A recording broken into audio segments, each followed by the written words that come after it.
Hey everybody, welcome back to another video. My name is Pat from the Like Attracts Like podcast and Like Attracts Like Evolution Mentorships. Today, I want to really share with you and discuss something that has been coming up in sessions and in messages, emails, conversations that we have been having that really, I feel, hold the key to creating not just balance in our lives, but really describing why maybe balance was lacking in our life. The hero's journey, if you will, of the human being looking to go from a story that they feel has created or been experiencing chaos, out of control, out of balance, no limitations, no boundaries, not the most healthy of relationships with other people, living inside of a job that you don't like or love or don't feel called to continue anymore, but scared to jump in any way, shape, or form. What is it that we are battling, if you will, internally that prevents us from being able to shift into the reality in our physical experience that we are looking or believe we are worthy of, or at least that we're saying we're worthy of?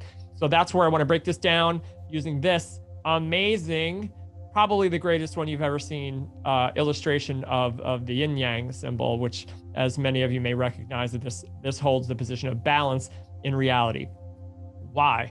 Why is this important? Why is this symbol important? Why is the word human being here? Why is that important? What does it mean?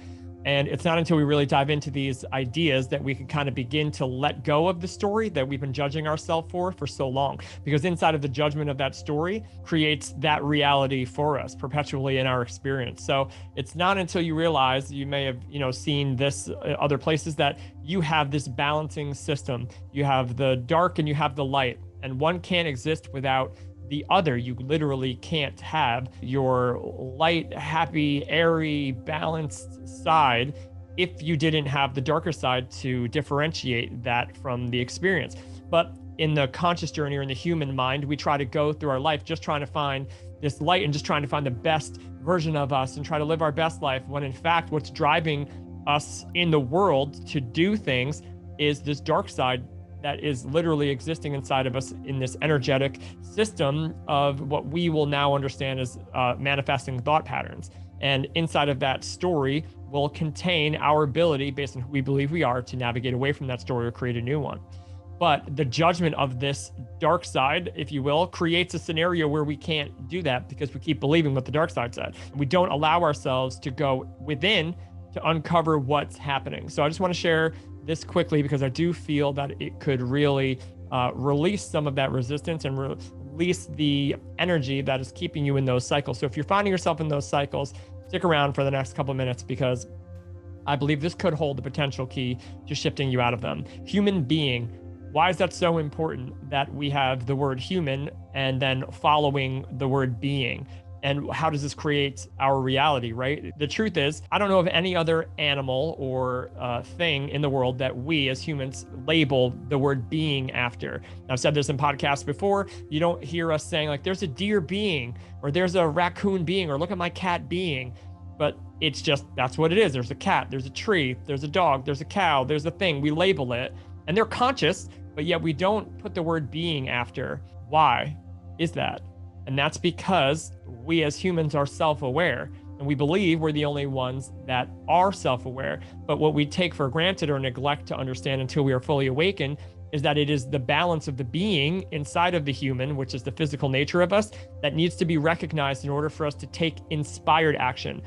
In the first part of our world, in the first part of our conscious story, the protagonist, that's you, goes through the world not fully understanding the being part in many cases, even if you're told or you're brought up in some type of theology where it's literally told to you like, no, you're connected to this higher thing, or there is a higher thing called such and such, and it does this, but you can't talk to it directly, or you can't, like, whatever you were taught. We have to learn this for ourselves. It's an internal journey. So it doesn't matter if someone tells you this. And I think that's also the cosmic joke. We have to be able to wrap our head around this and believe for ourselves, based on our own journey and connection to this awakening process, that it's true for us. That way we can do it, this life inspired from this connection internally, without the fear of judgment from an external world trying to pull us back down into the unconscious. Or so in the beginning, we are not, even though we're called this, we're not fully aware of what it means yet to be a human being. We are in the first part of this, which is the human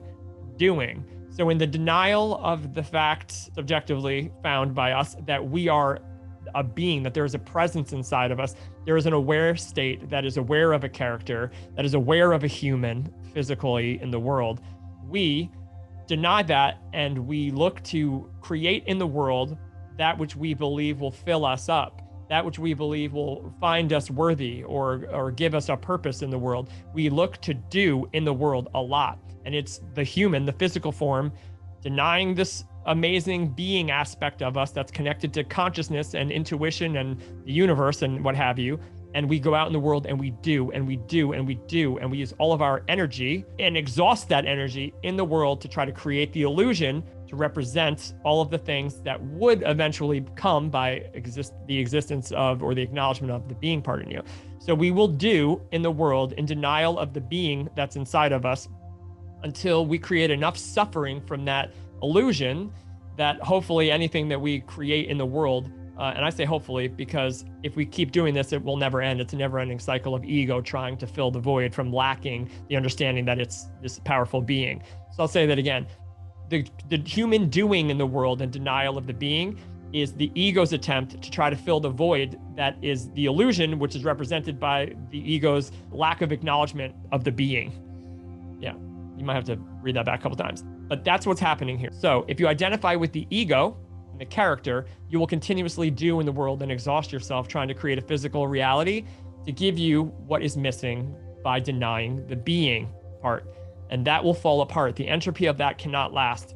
And you will be left with the ego not knowing what to do. It won't be able to throw any more things at you to create or do or be. And I believe this is firmly by design. But what we do with it is very, very important as far as the balance of our life and creating the next part of this equation, which I'll jump into.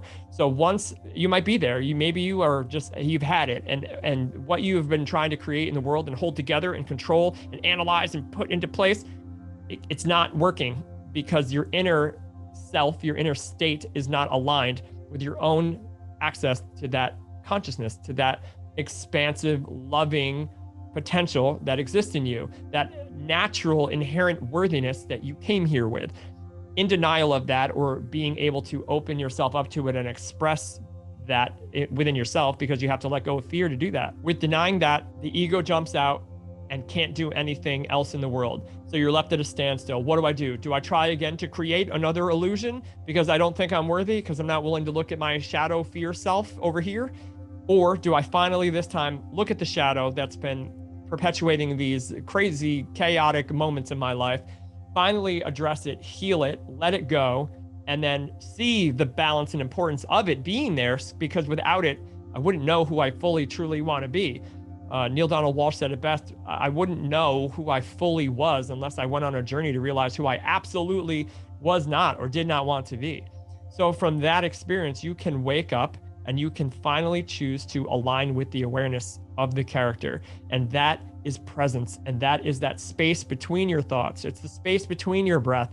It's that quiet space where you can finally allow yourself to go to observe the mind and its wild, wild banter that you are not. You are aware of that. And that separation creates more space, which creates a higher alignment, and you will continue up this frequency scale as high as you allow yourself to go. So what happens in this important shift? You realize the importance of not letting go of your boundaries to please other people in the world so that you feel validated. You realize the importance of resting and not allowing the mind to jump in and tell you that you're worthless unless you create or perform or achieve. This is all the mind's idea that you can't rest, you can't relax, you can't find this balance that we are designed to be. You can't be a human being, just being, not doing. You can't allow that, because you haven't yet unidentified or detached from the mind's need to feel validated and the lack of understanding that you came here with that.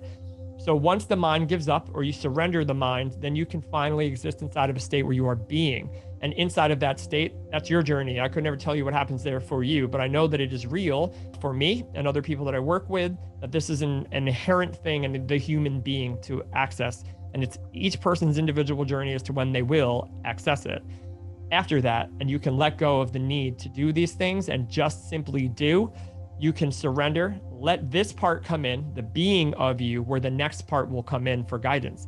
and the next part will come in for guidance. And you'll be able to observe the mind, but let the next part come in for guidance in that space, in that time where you allow yourself to rest. And you will shift from the human doing to the human being doing. And the difference is taking inspired action with what you are called to do, which has been shown to you from the space that you allow yourself inside of the balancing agency that will now be your life. You're getting outside of the mind's need to control and manipulate, to offer the illusion of you feeling worthy and valuable when you don't. And you're going into the space where your understanding of your inherent value and worth comes from, which cannot be taken from anyone else. And then when you sit in that space long enough, the projection, which is your reality at that point, will reflect your new place, your new state of being. And again, the next step will be shown to you, and the next step will be shown to you. And that's how you will begin to take trusting, inspired action in the world. This is how you can begin to live your purpose. But the process will go from the human doing to the human being who does. And when you can allow this process to unfold for you for long enough, when you can find that space and connect to the being part without the mind running rampant, telling you that you're worthless because you're taking a break or you're meditating or you're journaling, you can get rid of the mind's need to do that by just allowing it to be there without charging it with an emotion, just observing it and letting it go. Observing it, letting it go. Don't try to control that too, because that's just the mind's literal trick to keep you in control mode. Let it be there. Let it say what it's going to say. And then it will dissipate because you're showing it you're no longer scared of it. When you show the mind story and this shadow self that you're not scared of it anymore, it served its purpose. It bows and it leaves.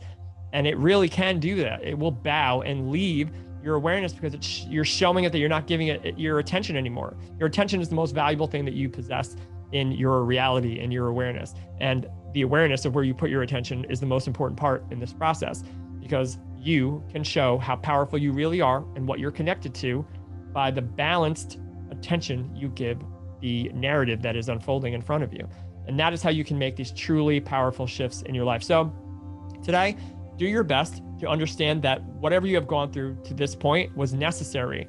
Let that version of you be seen and heard so that the voices that it represents no longer keep you in those patterns and those loops. And then realize that you can go from a place of a human being doing in the world to show how valuable and worthy it is, denying that you are this powerful being, to letting the space in between your thoughts and your breath come in, where you will know for sure that you are the being that is behind the human's actions. And then you could take inspired action in the world and really create what it is that you have not only come here to create, but what it is that you want to create. And that is what I wish for each and every single one of you. If you have any questions or comments on how to do this or what this means diving deeper or further for you specifically, shoot me a message, shoot me a comment. You can go to likeattractslikeevolution.com. You can leave me a message wherever you are listening to this. DM me on Instagram and we'll dive a little bit deeper into that conversation. As always, have an amazing day, a wonderful night. I'll see you guys next time.